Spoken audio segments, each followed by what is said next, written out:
End gold buyers, మీ కష్టాల్లో నమ్మకమైన మీ ఆత్మీయ నేస్తం.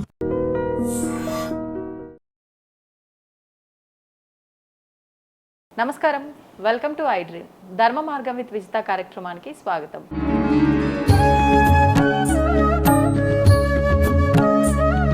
నమస్కారం అండి. శుభమస్తు, ఆనంద సిద్ధిరస్తు. ముఖ్యంగా మానవులు అన్నాక కోరికలు సహజం, కానీ ఈ కోరికలు కోరుకునేది కూడా ఇది తగిన కోరిక కాదా అని చూసి దైవాన్ని కోరుకోవాలా అనేది ప్రశ్న. ప్రస్తుతం చాలా మందిలో ఈ సందేహం ఉంది, దాని గురించి వివరించండి. ఒకటేంటంటే చాలా మందికి వెళ్ళిన తర్వాత నాకు ఈ వస్తువు కావాలి, తర్వాత నాకు ఈ యొక్క చదువు కావాలి, నాకు ఇది కావాలని ఒక ప్రత్యేకమైన అడుగుతారు. ఇప్పుడు వడ్డించేవాడు మనవాడైతే అడగాల్సిన పనిలే. ఈ విషయాన్ని ఎక్కడ మిస్ అవుతున్నారు మీరు?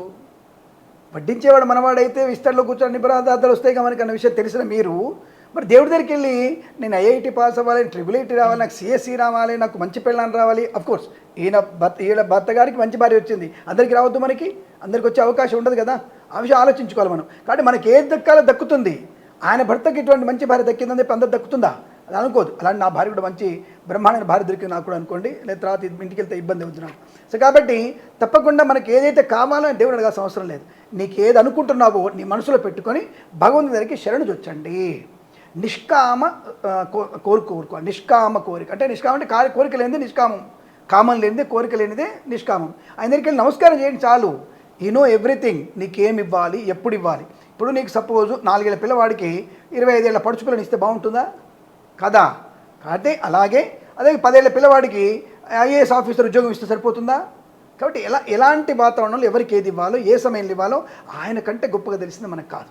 కాబట్టి అక్కడ వెళ్ళిన తర్వాత మనకి ఏం కోరుకోవాలి భగవంతుడు అంటే నిష్కామైనటువంటి స్థితిని. స్వామి నాకు మంచి బుద్ధిని ప్రసాదించు, ఒక మంచి బుద్ధిని, 10 మందికి మేలు చేయగలిగేటువంటి బుద్ధిని ప్రసాదించని చెప్పాలి. ధనం ఇవ్వు. ఎటువంటి ధనం? జ్ఞానం అనే ధనం ఇవ్వు. జ్ఞానం అనే ధనం నాకు ఇవ్వు. జ్ఞానం ఉంటే డబ్బు అదే ఒకటి ఆటోమేటిక్ వస్తుంది మనకి. ఆ జ్ఞానధనం వల్ల 10 మందికి పంచగలిగే తత్వం ఉంటుంది. కాబట్టి అలాంటి జ్ఞానాన్ని ప్రసాదించమని కోరుకు ప్రయత్నం చేయాలి. అలాగే ముఖ్యమైనది ఒకటి ఏంటంటే ఈ శరీరంతో చెడు పనులు చేయకుండా మంచిని చేసేటువంటి శక్తిని నాకు ఇవ్వని కోరుకోవాలి. ఇక ముఖ్యమైనది ఎట్టి పరిస్థితులు కూడా బాగా గుర్తుపెట్టుకోండి, నిరంతరం నీ పాద సేవన కలిగించని కోరుకోవాలి మనం. నిరంతరం నీ పాద సేవన కావాలని కోరుకోవాలి. నాలంటాడు కొద్దిగా నేను చతురునిగా అనుకోండి, ఒక మంచి తల్లినివ్వు, మంచి భార్యనివ్వు, మంచి కూతురునివ్వు, మంచి చెల్లెనివ్వని కోరుకుంటాను. ఎందుకంటే ఈ నలుగురు ఉండగలిగితే జీవితంలో నీ జీవితం అద్భుతం. ఒక మంచి తల్లి, చెల్లి, కూతురు అండ్ సోదరి ఉంటే నీ జీవితం అద్భుతమే. అటువంటి మంచి జీవితాన్ని నేను పొందుకోగలిగాను, అద్భుతమైన జీవితాన్ని పొందుకోగలిగాను. కాబట్టి ఇది నేను ప్రత్యేకంగా చెప్తున్నాను. ఎందుకంటే అటువంటి ఒక మంచి తత్వము, మంచి వ్యక్తిత్వం అనేటువంటి వ్యక్తుల మధ్య ఉంటే నువ్వు మంచివాడి అవుతావుగా. అవును, సింపుల్. ఎందుకు మనం ఎపిసోడ్లో చెప్పుకున్నాం, స్త్రీశక్తి అనేది చెప్పుకున్నాం కదా. స్త్రీశక్తి మధ్యన ఉన్నట్టయితే అనుకుంటుంది. అలా స్త్రీశక్తి అంటే ఇంకోళ్ళంటి అందరి చుట్టుముట్టు ఉండకండి, ఏదో చిరంజీవి నాగార్జున సినిమాలో కనుక ఏదో అందరి అమ్మాయిల మధ్యలో ఉన్నట్టు ఉండకండి, అలాంటిది కాదండి. ఈ రకమైనటువంటి మంచి వ్యక్తిత్వంలో ఉన్నటువంటి వ్యక్తుల మధ్య ఉంటే నీ జీవితం అద్భుతంగా ఉంటుంది. కాబట్టి నిరంతరం భగవన్నామస్మరణకి, భగవత్ సేవకు ఉపయోగపడేటువంటి శరీరాన్ని అని చెప్పి, దానం చేసేటువంటి బుద్ధిని ప్రసాదించమని, జ్ఞానం కావాలని చెప్పేసి కోరుకోవడం వల్ల మంచి అనుకూలత ఉంటుంది. అది తప్ప దేవుడి దగ్గరికి వెళ్ళి నాకు అమెరికా వెళ్ళి వీసా ఇవ్వు, బాలాజీ టెంపుల్ చుట్టూ తిరుగుతూ ఉంటా నేను, నాకు అది ఇవ్వు, నేను ఇంకో దగ్గరికి వెళ్తా, కుక్కి సుబ్రహ్మణ్యం వెళ్తా, నాకు పెళ్లి చేయి, మంచి పెళ్ళాన్ని ఇవ్వు, నా కుడి దోషం పోగొట్టు. నీకు దోషం ఎందుకు ఇచ్చాడో ఆయన తెలుసు. ఆ దోషం నువ్వు ఎలా పోగొట్టుకోవాలనేది నీ పరీక్ష. అది నీ పరీక్షను అనుభవించాలిగా. నువ్వు 10th క్లాస్లో ఫస్ట్ క్లాస్లో పాస్ అవుతాను దేవుడు తెలుసు. నువ్వు పరీక్ష రాసైతే కదా, నువ్వు పరీక్ష రాస్తే కదా.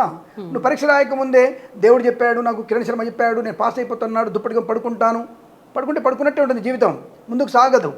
ముందుకు సాగడానికి జీవితం ఇచ్చాడు. శరీరం ఇచ్చింది ఎందుకైనా, మానవ జీవితాన్ని ఇచ్చింది ఎందుకంటే నీకు అనేక పరీక్షలు ఉన్నాయరా, ఈ పరీక్షలో నెగ్గితే నీకు మోక్ష ప్రాప్తి ఉంటుంది అని చెప్పడం కోసం. ఇప్పుడు కోరికలు లేని స్థితిలో ఉండి పూజ చేయాలన్నారు.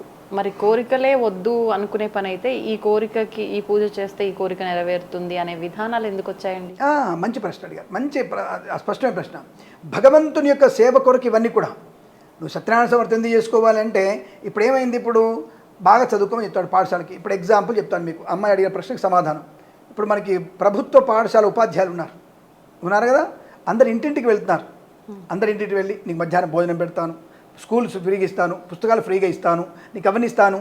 ఎందుకు పిలుస్తున్నారు వాళ్ళని? జ్ఞానవంతులుగా చేయడానికి. పూజ అనే విధానంతో ఈ కాముక కర్మలు చేసుకున్నావు కదా, నువ్వు కొన్ని క్రియేట్ చేసుకున్న కర్మలు ఉన్నాయి కదా, అవి పోగొట్టుకోవద్దు.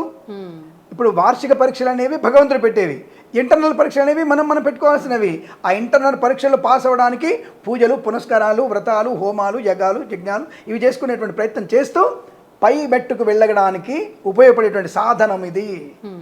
ఇది విషయాన్ని గుర్తుపెట్టుకోవాలి. ఎలాగైతే ప్రభుత్వ ఉపాధ్యాయుడు వెళ్ళి ఇంటింటి వెళ్ళి బాబు రండ్రా మంచి జ్ఞానం ఇస్తాను, మన పాఠశాలలో మంచి విద్వత్ ఉంది, మంచి భోజన సౌకర్యం ఉంది, మీకు మంచి జ్ఞానం ఉందిరా అని ఎలాగే తెచ్చుకొని వాళ్ళని అభివృద్ధి చేస్తున్నాడో, భగవంతుని చేర్చుకోవడానికి మన ఈ శరీరంతో చేసినటువంటి తప్పుల్ని, మన జన్మజాతకమైనటువంటి ఇబ్బందుల్ని అధిగమించి ఒక ప్లాట్ఫామ్ ఏర్పాటు చేసుకోవడానికి భగవంతుడు స్థలం ఇచ్చాడు నీకు.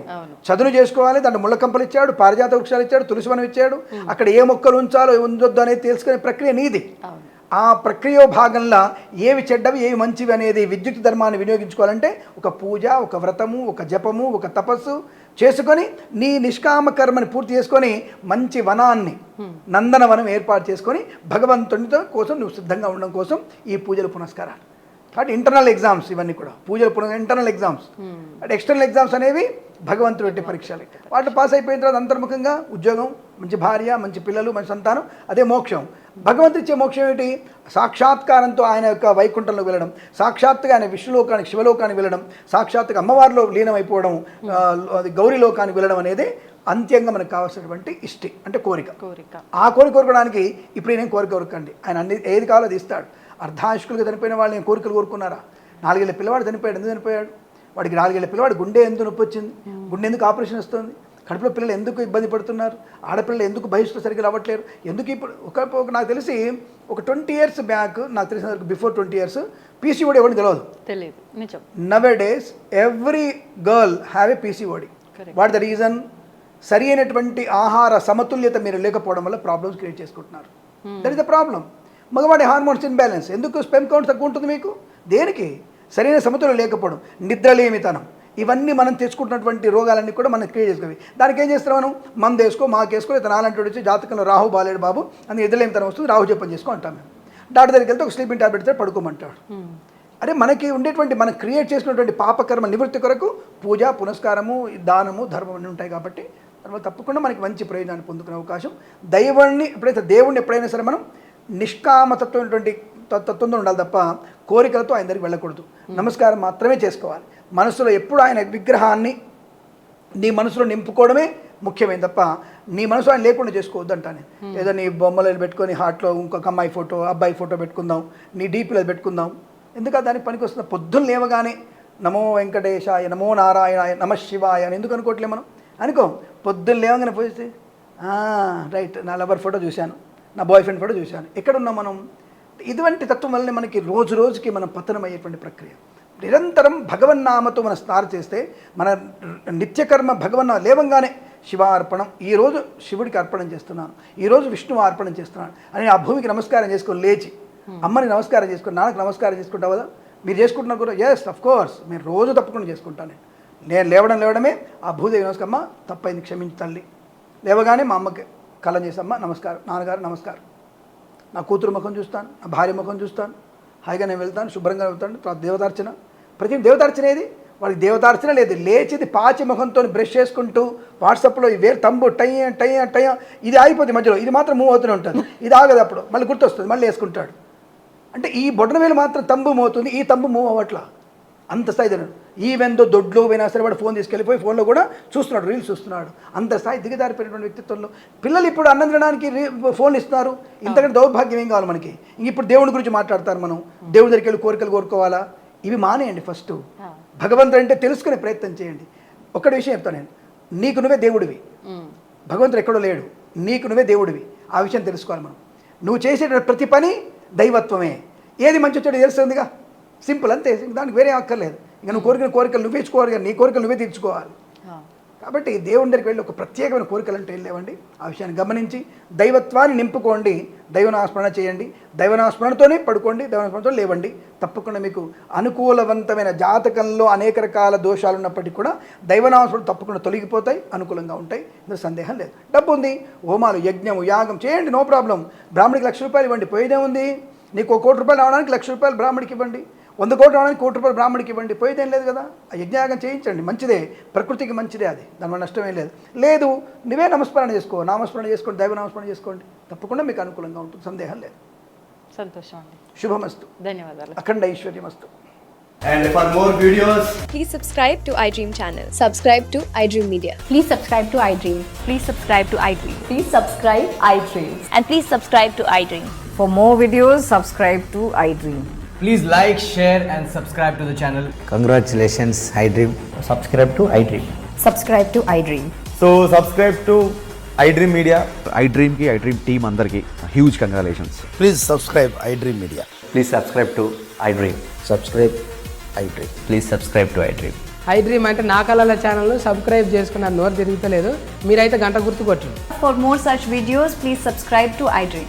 Subscribe to iDream. Please subscribe to iDream. Please subscribe iDream Media. Please do subscribe to iDream. Please subscribe to iDream Media. For best entertainment and information, please subscribe iDream. And don't forget to subscribe to iDream.